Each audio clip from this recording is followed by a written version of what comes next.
Bueno, vamos a rápidamente a comentar hoy acerca de la evaluación de la composición corporal, ¿sí? Vamos a hacer un repaso de los métodos de la evaluación de la composición corporal. Vamos a ver qué es composición corporal, qué podemos medir, qué no podemos medir, cuáles son los métodos más adecuados en el ámbito hospitalario, ¿ok? Cuáles serán los métodos con menor coeficiente de variabilidad, qué ecuaciones puedo utilizar si ocupo tal o cual instrumento, ¿sí? Así que vamos a proyectar ya las diapositivas. No están, no sale, ¿sí? ¿Hasta dónde me deja de venir esto? Hasta aquí. Ok, es suficiente.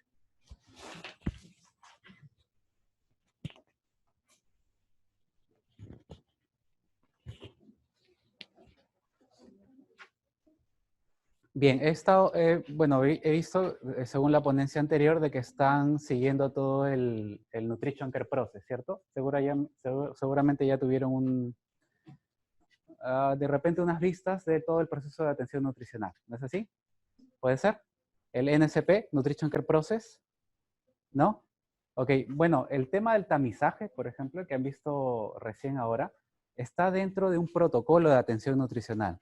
No es que está porque, bueno, es bonito utilizar screenings o cribados y etcétera, ¿no? Si esto está dentro de un protocolo de atención del estado nutricional.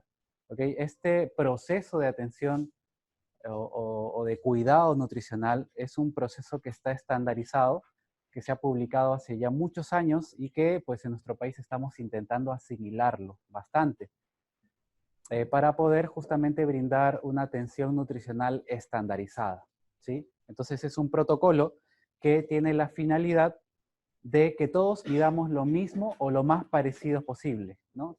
¿Qué pensarían ustedes de que en nuestra ciudad un hospital evalúe el estado nutricional de una manera muy diferente de otro hospital o de otra clínica, o en las universidades enseñemos temas del proceso de atención nutricional muy distintos? Entonces, como que no, la profesión no estaría, valga la redundancia, muy profesionalizada. Nuestra carrera sería como que se vería un poco desordenado, ¿no? Sobre todo el ámbito clínico, ¿no? Entonces, por eso siempre buscamos estandarizar los procesos. Y no solamente eso, sino en las herramientas que tenemos para recolectar datos, siempre buscar brindarles cierto peso de investigación o cierto peso, en este caso podríamos decir estadístico. Por ejemplo, ustedes ahora han visto el MUST, han visto el NRS 2002, el MNA, que es para ancianos, existe el Nutri-Score, que es para pacientes críticos, el STAMP, que es para pacientes pediátricos, el Strong Kids, también que es para pacientes pediátricos. Entonces, todas estas pruebas de tamizaje tienen dos características. Ustedes ya están en quinto año, ¿no es cierto? La mayoría, ¿no? De nutrición. Ok. ¿Cuáles son las características que debe tener una herramienta de investigación? Sea para medir riesgo nutricional o para medir cualquier otra cosa. Sensibilidad y especificidad, ¿no? Son dos cosas que estadísticamente se necesita que tenga una herramienta de investigación. Lo que han hecho ahora es utilizar una herramienta que previamente ha sido validada, ¿sí? El MUS, el MNA, el BGS, para niños el STAM, Strong Kids. Hay una prueba de screening para pacientes críticos, que es el Nutri-Score, que te pide interleuquina 6 y albúmina, si es que mal no me equivoco. El Nutri-Score también es una herramienta para pacientes críticos que tuvo que ser validada y tiene, por supuesto, un peso estadístico, ¿no? Entonces, todas las herramientas que nosotros vayamos a utilizar, pues justamente tienen que tener esas características.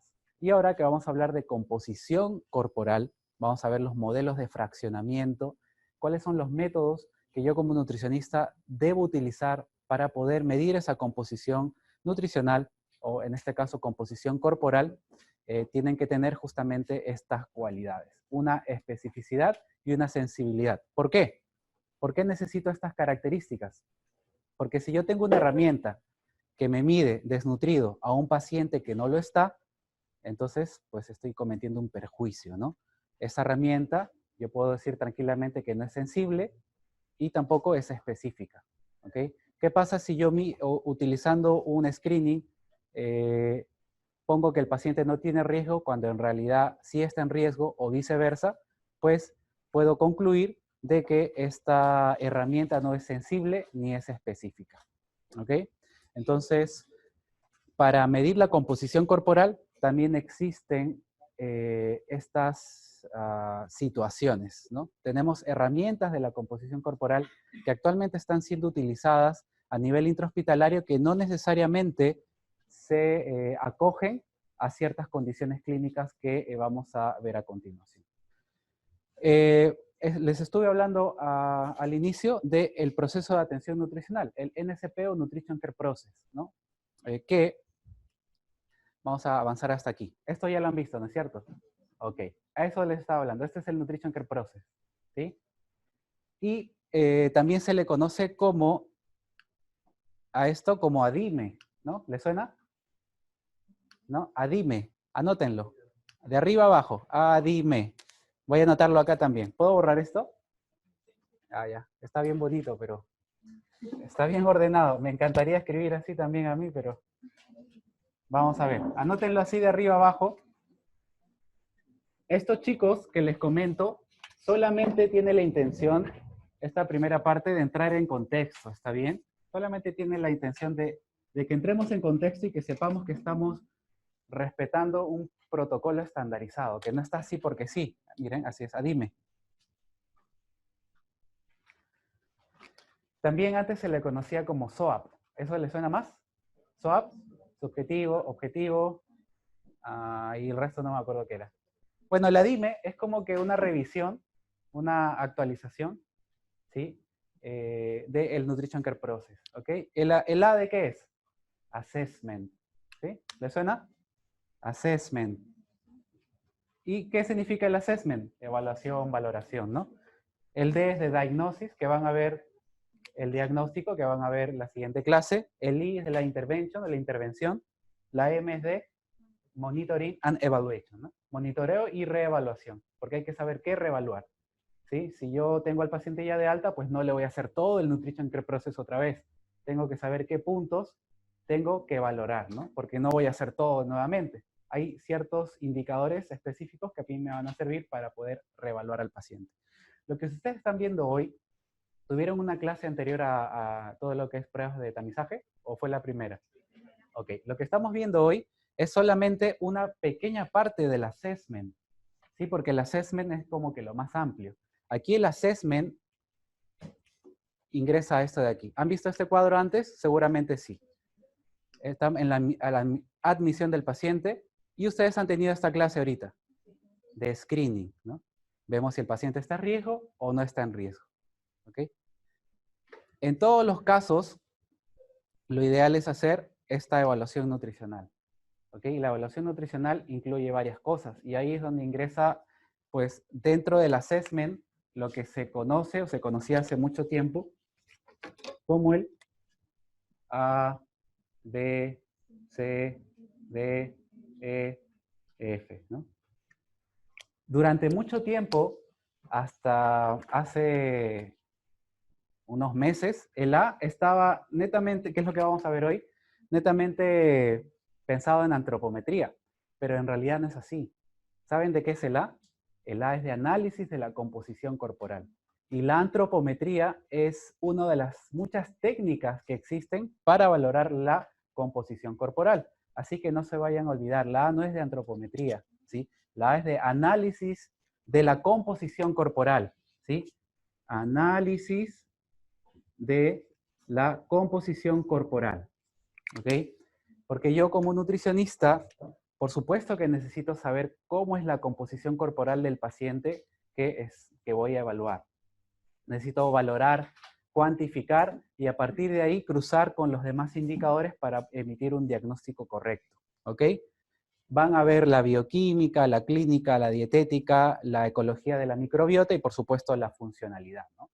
Que es uno de los nuevos paradigmas que se están desarrollando en nuestro país. Que en otros países ya se mide el hand grip, fuerza de puño, lo que se conoce aquí como dinamometría, incluso el force lung, ¿no? La fuerza de la lengua o del maxilar, ¿no? Cosas que de momento en nuestro país, que todavía como que, ¿no? Son un poquito novedosos, pero que seguramente aquí, cuando ustedes sean docentes y estén parados aquí, ya van a enseñar esas cosas, ¿no? Cuando, bueno, yo estaba en pregrado, hablar de hand grip y dinamometría era como que muy como que alucinante, eso que un instrumento para apretar y tal, ¿no? No era era muy novedoso, ¿no? Pero ahora ya está un poquito más conocido, ¿no? Entonces, eso, tenemos mucho por valorar, la parte de la E. ¿Cómo se valora la microbiota actualmente? Sabemos que sí, en teoría tiene un impacto nutricional muy alto, pero ¿y lo valoramos intrahospitalariamente?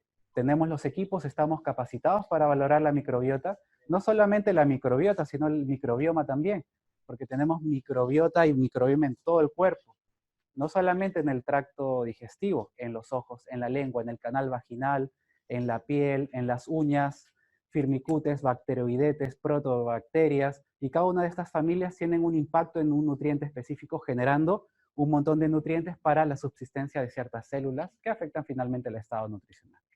Pero eso es otro tema. Pero sí les quiero dejar esa inquietud, que la parte del assessment, ustedes que están llamados a innovar en el ámbito intrahospitalario, pues sepan que no es solamente pesar y tallar al paciente, ¿no? Hay muchísimo por valorar, ¿sí? Ustedes aquí a unos años tienen que estar capacitados para poder valorar una protobacteria o una cepa de firmicutes y saber cómo afecta el estado nutricional y poder emitir un diagnóstico en base a eso. No solamente al porcentaje de cambio de peso. No me dice mucho, ¿no? Y no profesionalizamos así la carrera. Estas actualizaciones tienen el objetivo de profesionalizar más la carrera de nutrición, ¿sí? Y que estar a la altura de las otras profesiones. Es una carrera joven y por eso necesitamos avanzar. Muy bien, entonces solamente para entrar en contexto. Vamos a definir entonces, debido a que el tema de esta tarde es evaluación de la composición corporal en paciente crítico y no crítico. Bueno, surge la pregunta, cae la pregunta por su propio peso, ¿qué sería un paciente crítico y un paciente no crítico? Miren, no hay una definición exacta y todavía no hay un consenso sobre qué es un paciente crítico y no crítico. Pero sí tenemos mucho sustento teórico acerca de esto. Vamos a empezar hablando del paciente crítico, es aquel paciente que está pasando por un estrés metabólico. Ya han visto esto, ¿verdad? ¿Sí? ¿No? Las fases del estrés metabólico, ¿ok? Y este estrés metabólico puede complicarse aún más, ¿no? Bueno, este es un resumen de la respuesta a la agresión. Quería profundizar un poco en esto, pero por el tiempo les voy a dejar esta vista nomás para que entiendan que principalmente el estrés se da por una activación del sistema inmunológico que genera una cascada de reacciones que pueden derivarse a un SIRS o un síndrome de respuesta inflamatoria sistémica o un CARS también, que es un síndrome de respuesta antiinflamatoria compensatoria. En ambos casos tenemos la situación de un paciente en un estado de estrés, un paciente crítico, ¿no? Que también puede derivar en, bueno, el modelo bifásico de SIRS y CARS, ¿no? Cuando tenemos inmunosupresión, exceso de citoquinas antiinflamatorias, algo que se debe medir intrahospitalariamente, y también en un PIX, ¿no? Cuando el SIRS y CARS se sostienen en el tiempo, ¿no? Se puede derivar a un PIX, que es un síndrome de inflamación persistente, inmunosupresión y catabolismo. O sea, es un paciente ultra crítico, ¿no? Ya con una mortalidad muy aumentada, estadísticamente hablando, y entonces, pues, justamente hay que valorar ciertas cosas. Por ejemplo, los días de estancia en UCI, ¿no? Es como que un criterio para valorar la inflamación persistente, el catabolismo proteico, la caquexia y la inmunosupresión progresiva, ¿no? El tiempo que el paciente está con un SIRS o un CARS, ¿no? Entonces, un paciente crítico, pues es un paciente que tiene una mortalidad estadísticamente con un peso muy aumentado, ¿no? Y bueno, los biomarcadores de PIX, que viene a ser una de las situaciones críticas más contundentes, vendrían a ser estas, ¿no? Estancia en UCI muy alta, un PCR mayor de esta cantidad, un conteo de linfocitos altos también, y una serie de indicadores proteicos viscerales, ¿no? Y de algunas otras indicadores que me están diciendo que el paciente está pasando por un un síndrome de inflamación persistente, inmunosupresión y catabolismo, ¿no? Entonces, en resumidas cuentas, para hacerlo fácil, un paciente crítico es un paciente que en la mayoría de casos está en UCI o en cuidados intermedios. Y un paciente no crítico es un paciente que está en pabellón, ¿no? Con ciertas patologías que no generan un estrés muy alto, un índice catabólico muy alto, etcétera, ¿no? Entonces, en ambas situaciones, la composición corporal, esto es lo que más nos debe interesar, es diferente. Y no solamente por el proceso de estrés que está pasando el paciente, sino también por la terapia que se da en ambos ambientes, ¿no? Por ejemplo, en la UCI se usa mucho la terapia de estabilización hemodinámica con ciertos fluidos, que por supuesto, si el paciente ya llega con un estado de desnutrición previo, pueden hacerlo aumentar de peso por la cantidad de agua que va a retener en el tercer espacio, ¿no? En el espacio intersticial, ¿no? El paciente va a estar edematizado, entonces el peso va a ser alto. Por eso el peso no es un indicador muy sensible en este caso, ¿no? Entonces, tenemos parámetros clásicos de la nutrición clínica y tenemos otros parámetros avanzados para estimar la composición corporal y en general todo el proceso del assessment, ¿no? Por ejemplo, ¿cuáles son los parámetros clásicos que se suelen usar? Pérdida de peso, parámetros antropométricos, el IMC, pliegues y circunferencias, y algunos parámetros bioquímicos como albúmina, linfocitos, colesterol y valorar la ingesta.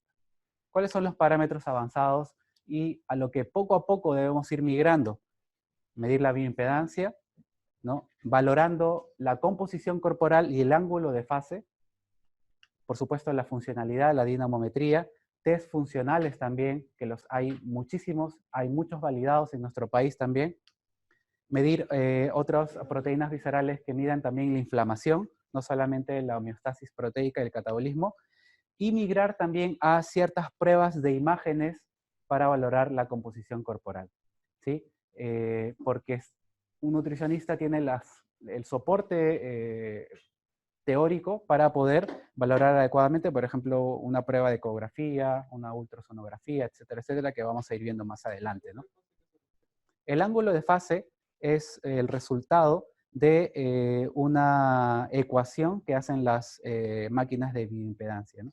Es un indicador que básicamente me ayuda a saber cómo está la integridad de la membrana celular, ¿sí? El ángulo de fase es un indicador que me ayuda a saber cómo está la integridad de la membrana celular y que tiene mucha relación con la mortalidad del paciente, ¿no? Hay distintos puntos de cortes que todavía no están validados en nuestro país. Cada máquina de bioimpedancia tiene su propio ángulo de fase o sus puntos de corte o vectores, les dicen algunos.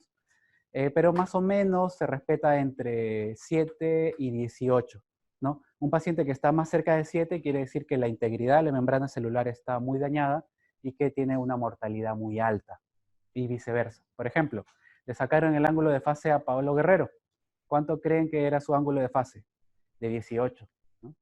Los deportistas de élite, pues, en teoría podríamos decir que la permeabilidad de su membrana y la integridad de la membrana de sus células es muy buena, ¿no?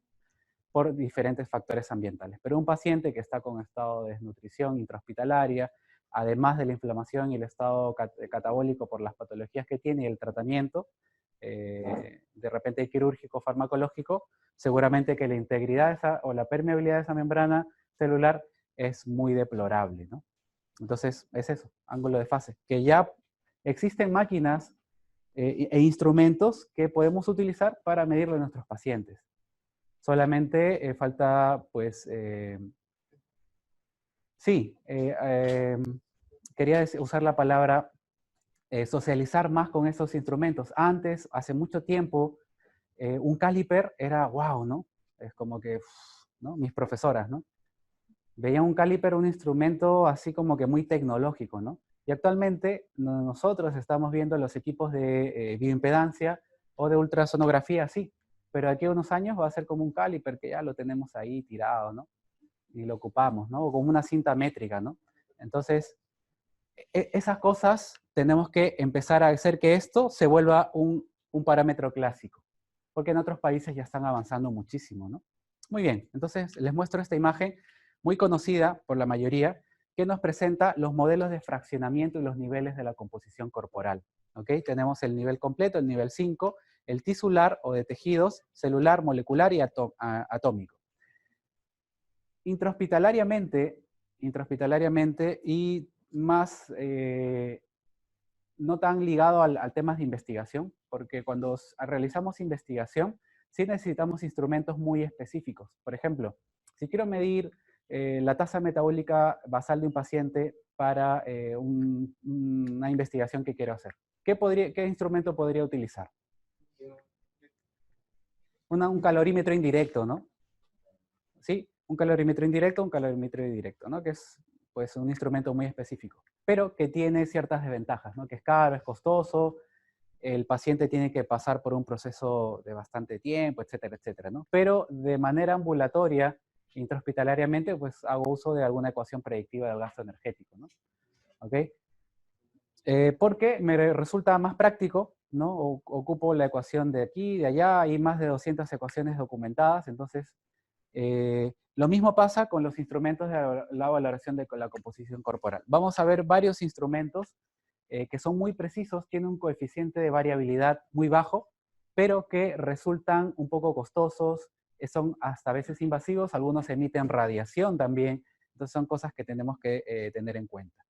Para nuestra profesión, este nivel, el nivel tisular, resulta una de las mejores opciones y una de las situaciones donde vamos a obtener más ventajas para tratar adecuadamente a nuestro paciente. Podemos medir los líquidos intracelulares, extracelulares y la masa celular, sí, lo podemos medir. Podemos capacitarnos para medir, podemos medir proteínas, lípidos, agua, sí se puede hacer. No obstante, el nivel 4, el nivel tisular, nos permite conocer cómo está la composición corporal del paciente y cómo es que dietéticamente o con la planificación dietética pues puedo generar algún cambio dependiendo si hay un déficit o un exceso, ¿no? ¿Ok? Entonces aquí tenemos un resumen de los métodos. Lo que quiero que entiendan principalmente es de que para medir la composición corporal existen métodos indirectos, bueno, métodos directos, indirectos, doblemente indirectos, ¿no? ¿Cuál será el método directo para medir la composición corporal? Lo más directo, ¿no? Al grano. Directo, ¿no? Directo para medir la composición corporal. Exacto, ¿no? La disección de cadáveres, ¿no?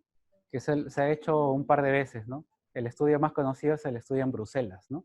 Para medir. No obstante eso, bueno, o por obvias razones no se puede hacer, y existen otros métodos como la tomografía axial computarizada, la resonancia magnética, la desintometría fotónica dual de rayos X, la plestimografía, etc. Si ustedes ven aquí, una de las características de estas es que tienen una precisión muy alta y el coeficiente de reproductibilidad es bajo. ¿Qué significa este coeficiente de reproductibilidad? De que si yo mido la composición corporal con cualquiera de estos métodos a cualquiera de ustedes, a las 10 de la mañana, a las 10:30 de la mañana me va a salir casi lo mismo, ¿ok? Similar, no hay mucha variación entre pacientes, ¿ok? Y luego tenemos métodos doblemente indirectos, como la bioimpedancia y la antropometría.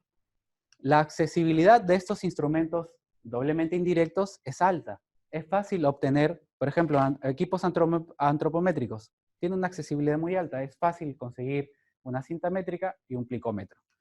La bioimpedancia, bueno, actualmente es mucho más fácil que antes. Pero una máquina de resonancia magnética, pues la accesibilidad es muy baja, ¿no? Aparte se necesita no solamente una persona para manejar, sino un equipo, ¿no? Pero si ustedes se fijan aquí, la reproductibilidad o el coeficiente de reproductibilidad de la antropometría es muy variable. Y de la bioimpedancia, bueno, decente, ¿no? Hasta 8% de coeficiente de variabilidad o reproductibilidad. Entonces la antropometría, por más que es una técnica muy utilizada, y se los dice a alguien que ha llevado una certificación, ¿no? El famoso ISA, que la mayoría de ustedes conocen, ¿no? Que tiene muchos años certificando a muchos profesionales y mejorando la técnica antropométrica para estandarizarla y poder obtener lo que uno quiere realmente medir, por más que tengan certificaciones y tal, pues hay que aceptar de que la reproductibilidad es muy variable, de que si yo a cualquiera de ustedes le mido ahora una sumatoria de pliegues, posiblemente después de 10 minutos vuelvo a medir y me salga un resultado por lo menos con un porcentaje de variabilidad mayor al 10%, ¿no? Va a depender mucho de la técnica que utilice, va a depender mucho a factores como el estado de hidratación, si fuiste al baño o no, si te comiste algo o no, entre otras cosas, ¿no? Pero más que todo por la técnica que vaya a desempeñar el profesional, ¿no? Entonces, estas cosas, estos detallitos ustedes tienen que saber y tienen que siempre tenerlos en cuenta para que no se lleven sorpresas en sus casos clínicos, ¿ok? Porque son parte y es algo que tenemos que aceptar de las herramientas que utilizamos. Por ejemplo, si quiero medir nuevamente la tasa metabólica basal, ¿qué ecuación predictiva del gasto energético voy a utilizar? Ok, el Harris y Benedict, ¿no? Casi es siempre la primera opción, ¿no? Harris y Benedict, ¿no?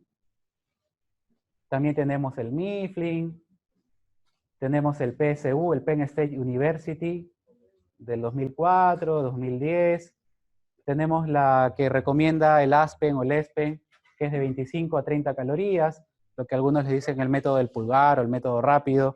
Tenemos la ecuación de Metropolitan, Valencia, la del Curreri, la de Ayrton Jones, Scottfield, la de la OMS, de la FAO. Hay más de 200 ecuaciones predictivas reportadas para pacientes con quemaduras, para pacientes obesos, para pacientes pediátricos, etcétera, etcétera. Hay muchas ecuaciones predictivas, ¿ok?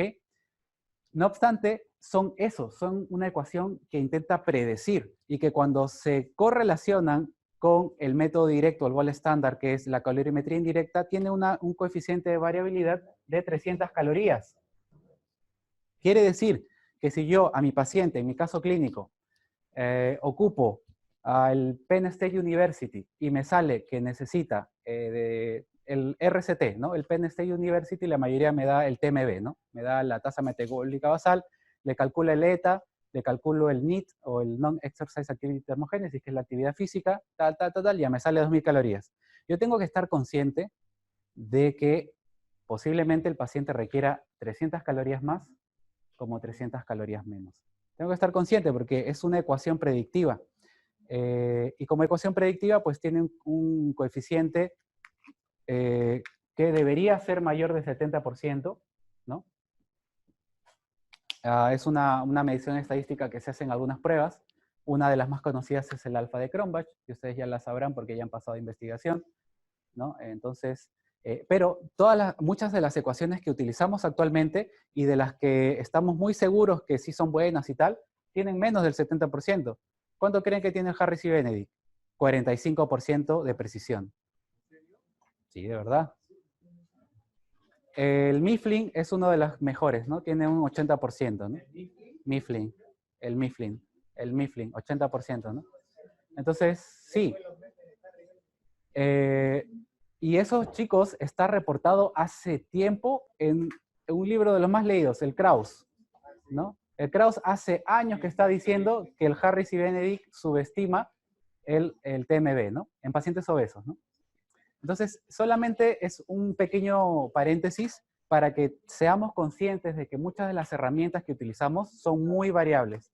La antropometría, que vamos a ver ahora, que vamos a ver a continuación, que sí existe en la ISAC y que lo máximo soy ISAC 20, ISAC 100, Saiyajin 5 y qué sé yo, modo Dios y todo, por más que venga Francis Holloway y tal, no podemos salir de la evidencia.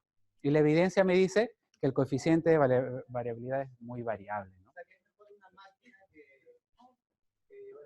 Lo que pasa es que mejor es un tema muy subjetivo, ¿no? ¿Por qué? Porque yo tengo un paciente que con la justa se puede parar y tengo una máquina, por ejemplo, que emite radiación, ¿no? Y el paciente está con cáncer. Esta es muy buena, especificidad muy alta. ¿Lo voy a someter a radiación?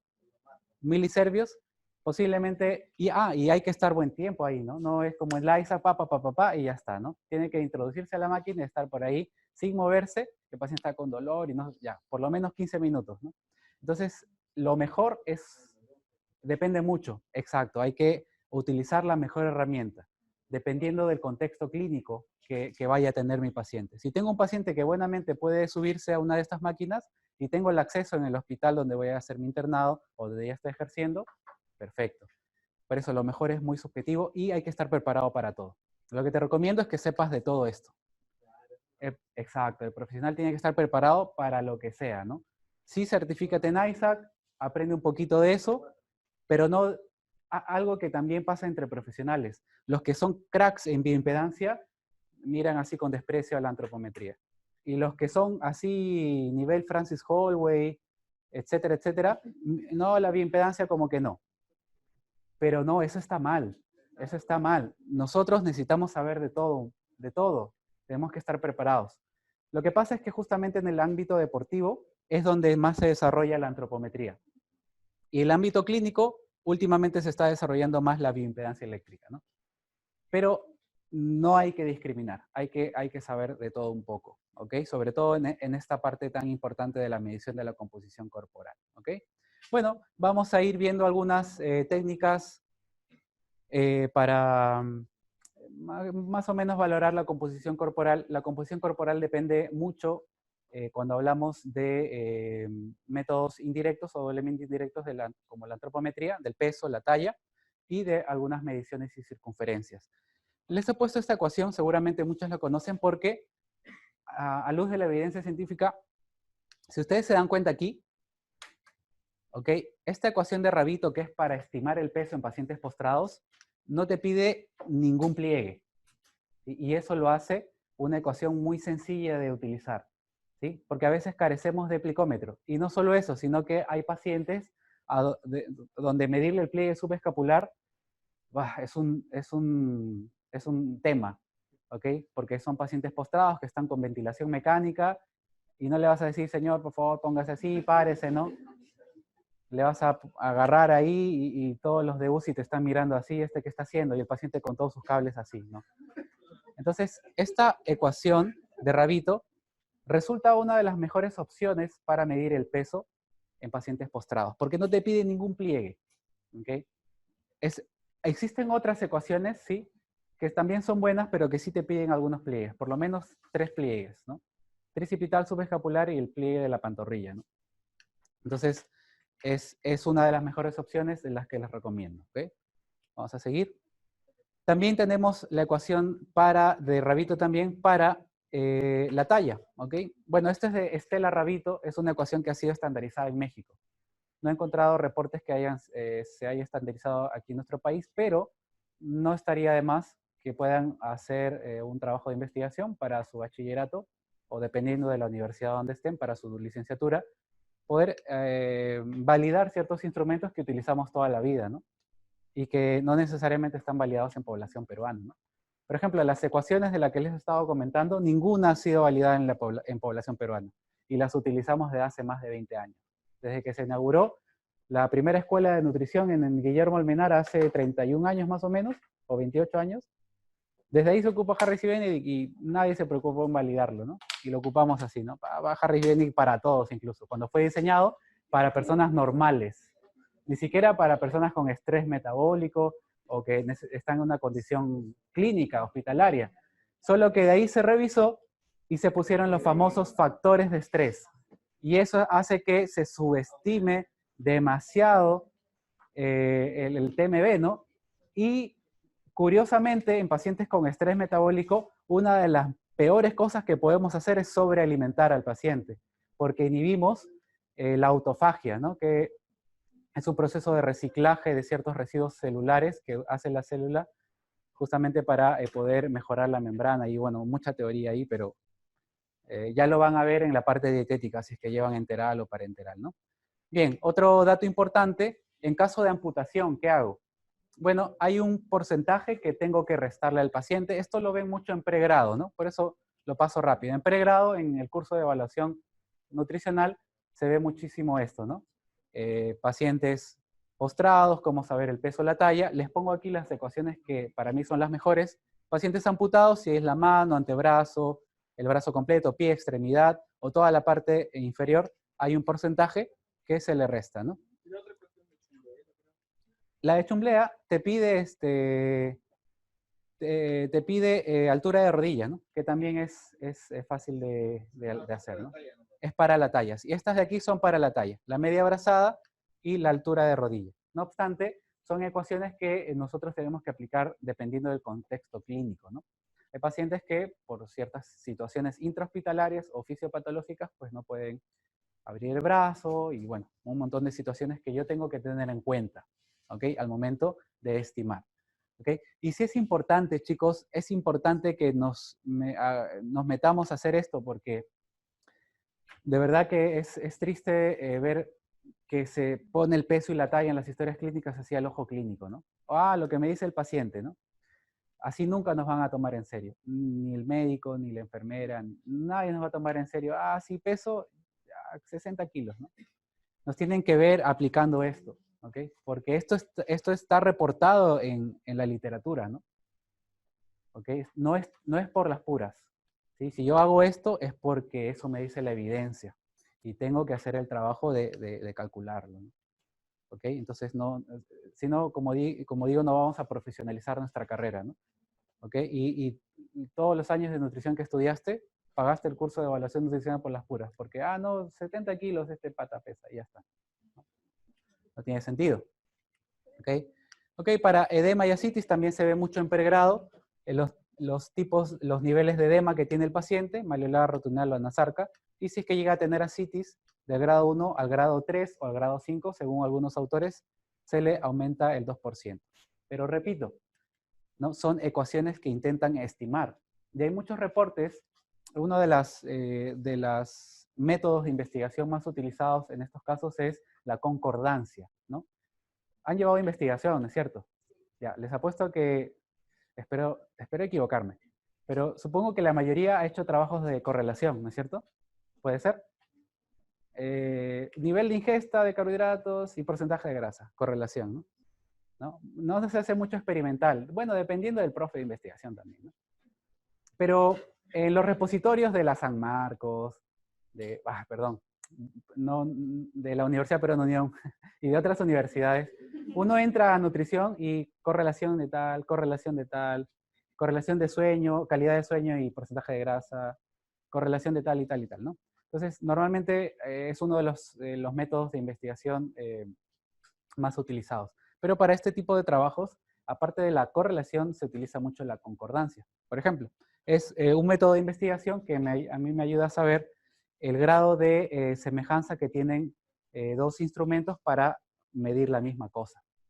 ¿Ok? Por ejemplo, quiero ver cuál es la concordancia entre las ecuaciones de estimación del peso frente al peso real de un paciente. Por ejemplo, y esto a veces se hace en pregrado también, solo que de manera de ejemplo, no con una población o un muestreo, ¿no? Me peso yo, me señalo con el puntero, me peso yo, y luego me aplico esta ecuación y veo qué tanto sale, ¿no? Entonces, todas estas herramientas de investigación tienen que tener más de un 70%, por supuesto, porque así se hace, se valida, ¿no? Y así se hace un instrumento estadísticamente validado, ¿no? Y esta ecuación de Rabito está por el 80%, 85% de precisión, ¿no? Entonces, siempre tengo que tener en cuenta de qué pata cojea los instrumentos que estoy utilizando en caso me vayan a preguntar en la visita médica o cuando estés poniendo mi caso clínico, ¿sí?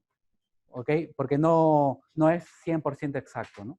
Lo más exacto es pesar al paciente, ¿no? Pero no en todos los hospitales hay camas con balanza. Y aparte de que la SPEN no está de acuerdo con esas camas con balanza también, ¿no? No es que ya es la panacea, ¿no? Y la solución a todo, ¿ok? Muy bien. Bueno, los grados de ascitis, ¿no? Para saber más o menos, bueno, ¿cuál es el grado 1, cuál es el grado 2 de ascitis y cuánto el aumento del porcentaje, ¿no? O cuánto le resto, perdón. Bueno, depende si solo es ascitis diagnosticada por ultrasonido, si se detecta clínicamente la distensión abdominal moderada del abdomen o la distensión es muy marcada. Dependiendo de eso, clínicamente yo puedo estimar el grado de ascitis que tiene el paciente y aumentarle ese 2% para hacer esta ecuación sencilla, que es 100 menos el porcentaje del edema entre 100 por el peso actual del paciente, ¿no? O sea, igual hay que pesar al paciente y de esa manera saco el famoso peso seco, ¿no?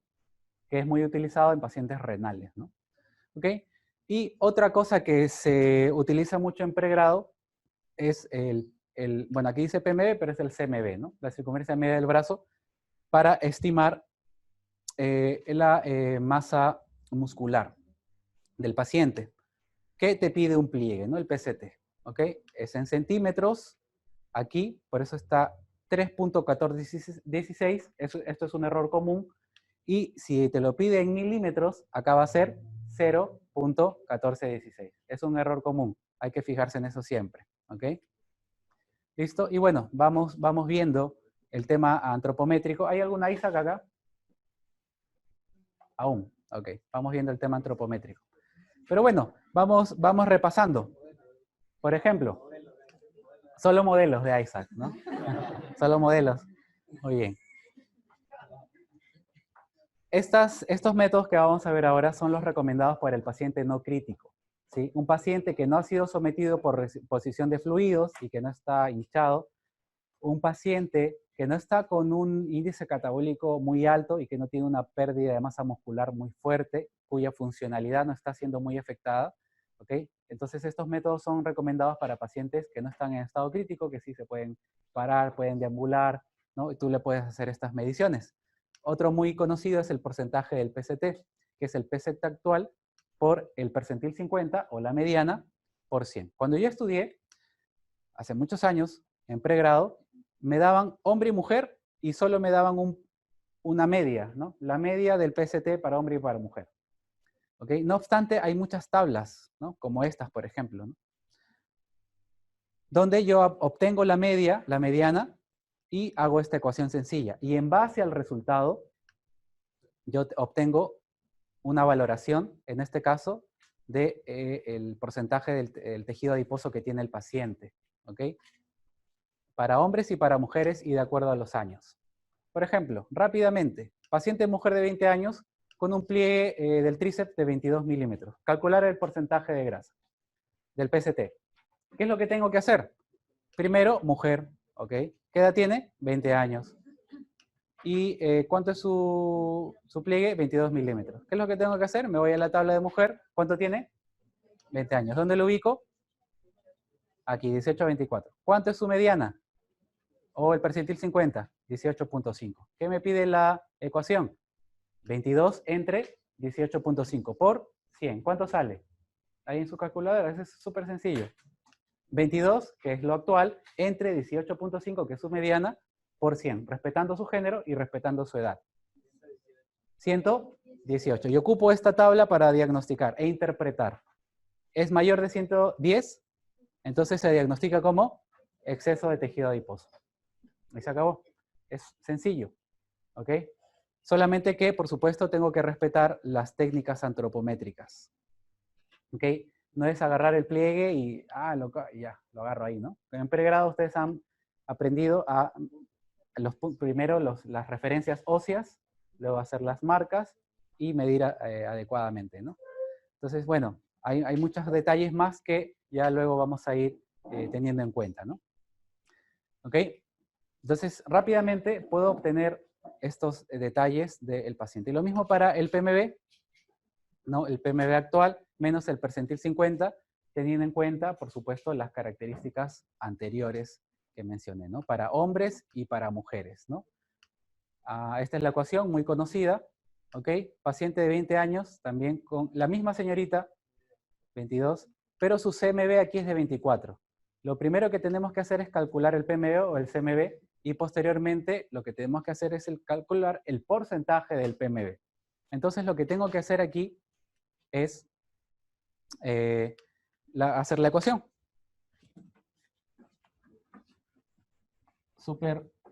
Esto es súper sencillo. Me dice que la ecuación es el CMB, o sea, es 24, menos, si es en centímetros, entonces es pi como tal, por el PCT, pero en centímetros, o sea, 0.22. Y así saco el CMB de este caso, ¿ok? ¿Cuánto saldría aquí? Primero calculo esto. ¿Cuánto sale aquí? 3.1416 por 0.22. Ahí, ¿quién tiene calculadora? 0.69. Ya. 24 menos 0.69. ¿Cuánto sale? 23. ¿Ok? Y ahora lo que tengo que hacer es hacer esta ecuación, que es el PMD actual, que es este de aquí, entre la mediana, teniendo en cuenta la edad y el género de la paciente. ¿Qué edad tenía? 20. ¿Es mujer? Es mujer. ¿Cuál es la mediana? 20.6. Entre 20.6 por 100. ¿Cuánto me sale? 23 entre 20.6 por 100. ¿Cuánto sale? ¿Cuánto? 113. Ya, 113%. Y este número lo interpreto de esta manera.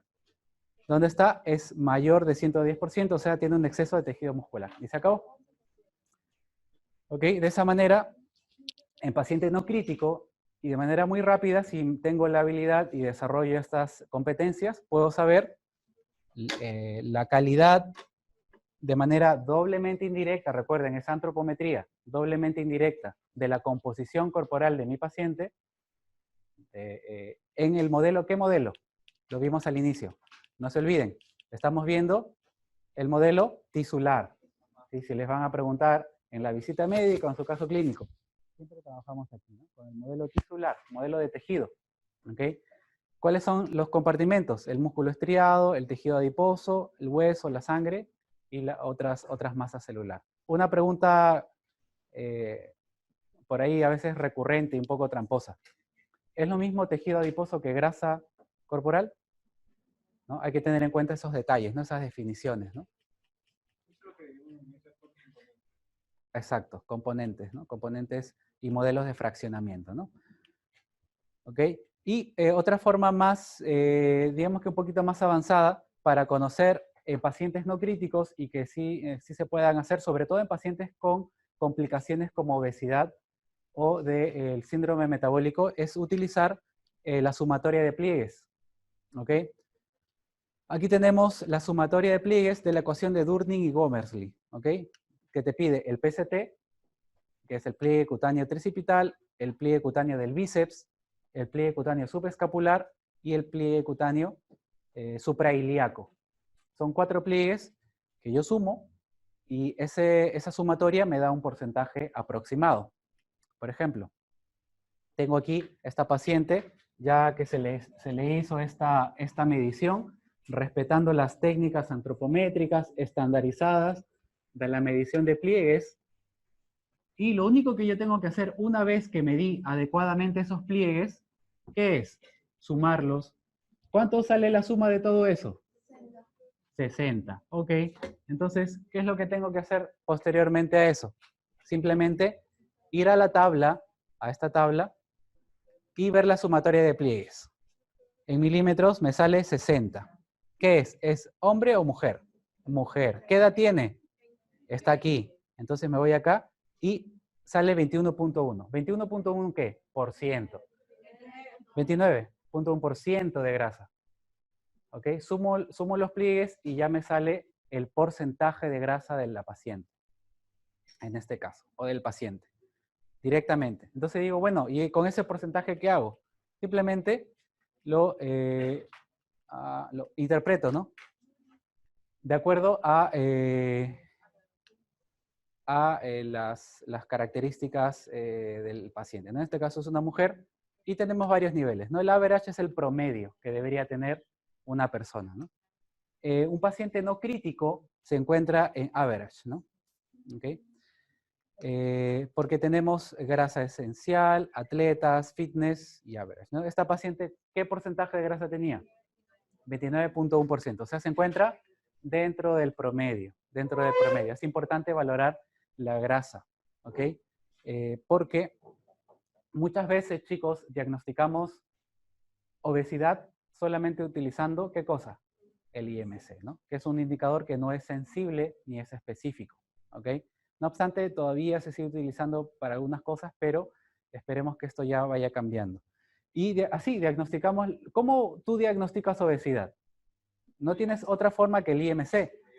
Y si te pones a pensar, la obesidad está definida como el aumento de la adiposidad. Y yo les pregunto, ¿el IMC mide adiposidad? No. ¿Qué es lo que te mide adiposidad? Estas técnicas. ¿Sí? Si tienes una adiposidad mayor de 31% en mujeres o 24% en hombres, ya estás considerado como obeso. ¿Okay? Entonces, por eso es un error bien grande diagnosticar obesidad a alguien solo con el IMC, ¿no? Entonces, hay que tener en cuenta eso. Hace 2 años que un grupo de investigadores crearon una ecuación para reemplazar de una vez por todas el IMC. Y esta ecuación se llama el Relative Fat Mass, o masa grasa relativa. Que solamente, ¿qué te pide el IMC? Peso y talla, ¿no es cierto? Bueno, el Relative Fat Mass también te pide solamente 2 cosas. Talla y circunferencia de cintura. No te pide nada más. ¿Okay? Y esta masa grasa relativa o Relative Fat Mass te da el resultado en porcentaje de grasa relativo del paciente. ¿Okay? Por ejemplo, tenemos un varón de 30 años que tiene 1,70 m, cuya circunferencia de cintura es de 75 centímetros. ¿Ok? Perfecto, entonces yo lo que voy a hacer es aplicar la ecuación que tengo aquí, perdón, acá. ¿Ok? Es for men, ¿ok? 64 menos 20 por la talla en centímetros entre la circunferencia de cintura. ¿Ok? Relative Fat Mass. ¿Ok? A ver quién calcula rápido. 70, no tengo calculadora a la mano. 170 entre 75, el resultado por 20, y eso le restamos. Ok. 18.6, ¿qué? Por ciento. ¿Ok? No son gramos ni miligramos, ¿no? Por ciento. Muchas gracias.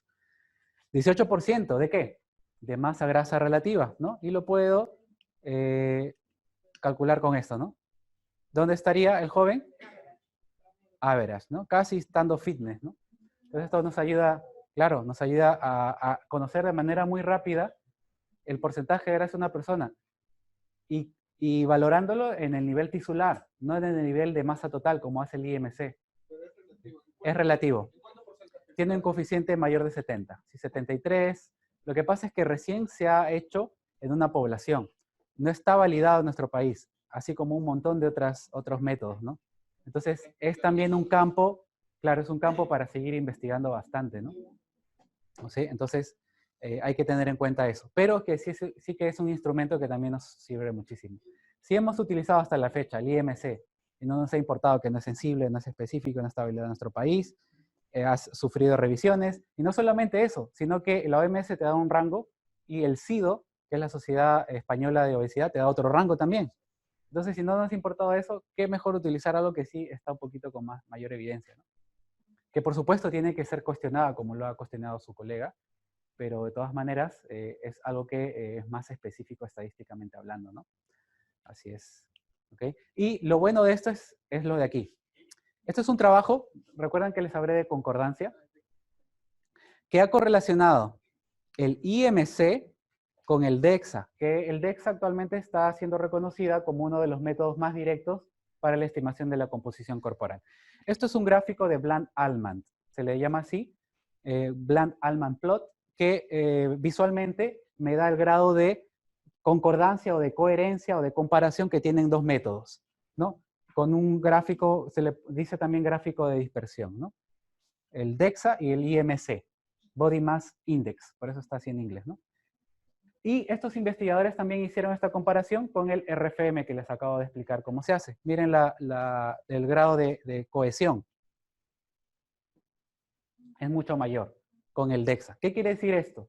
Que, por ejemplo, a ti te midieron el porcentaje de grasa con DEXA y luego con el RFM y la adhesión fue fuerte, ¿no? Tiene una adhesión, un R cuadrado o un coeficiente de correlación más fuerte que el IMC. El IMC está en nada, ¿no? Te mide cualquier cosa. En cambio, el RFM es mucho más adherente, ¿no? Es por eso que esta ecuación del Relative Fat Mass está empezando a ser muy utilizada en pacientes no críticos, ¿no? Sobre todo en pacientes ambulatorios, ¿no? y que están con ciertas patologías como del síndrome metabólico, que no necesariamente son críticos, que sí tienen inflamación, por supuesto, sobre todo los obesos son pacientes inflamados por la gran cantidad de adipoquinas que tienen sanguíneamente, pero que no están en un proceso de estrés metabólico como tal, ¿no? Entonces, eso hay que tener en cuenta siempre cuando yo voy a utilizar algún instrumento de la estimación de la composición corporal, ver el grado de adhesión y lo que me dice la documentación acerca de ese instrumento, ¿ok? ¿Alguna pregunta hasta aquí?